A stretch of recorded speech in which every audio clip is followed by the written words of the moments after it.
चतुर खरगोश और शेर। एक समय की बात है। एक घने जंगल में एक क्रूर शेर रहता था। वह जंगल का राजा था, लेकिन वह बहुत स्वार्थी था। हर दिन वह किसी भी जानवर को मार डालता था जिसे वह देखता था, बस फॉक्स या मजा के लिए। सभी जानवर उससे डरते थे। एक दिन जानवरों ने एक बैठक की। उन्होंने कहा, अगर यह शेर इसी तरह मारता रहा तो एक दिन हम में से कोई नहीं बचेगा। हमें कुछ करना होगा। इसलिए वे गए, शेर के पास गए और कहा, हे राजा, हर दिन शिकार करने के बजाय हम आपको खाने के लिए हर दिन एक जानवर भेजेंगे।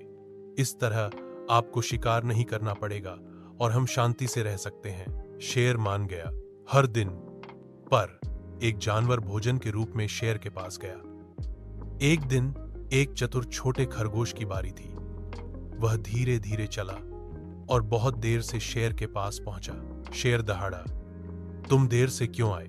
खरगोश ने जवाब दिया कि हे राजा, मैं अपने साथ एक और खरगोश ला रहा था, लेकिन रास्ते में एक बड़े शेर ने हमें रोका और कहा कि वह इस जंगल का असली राजा है।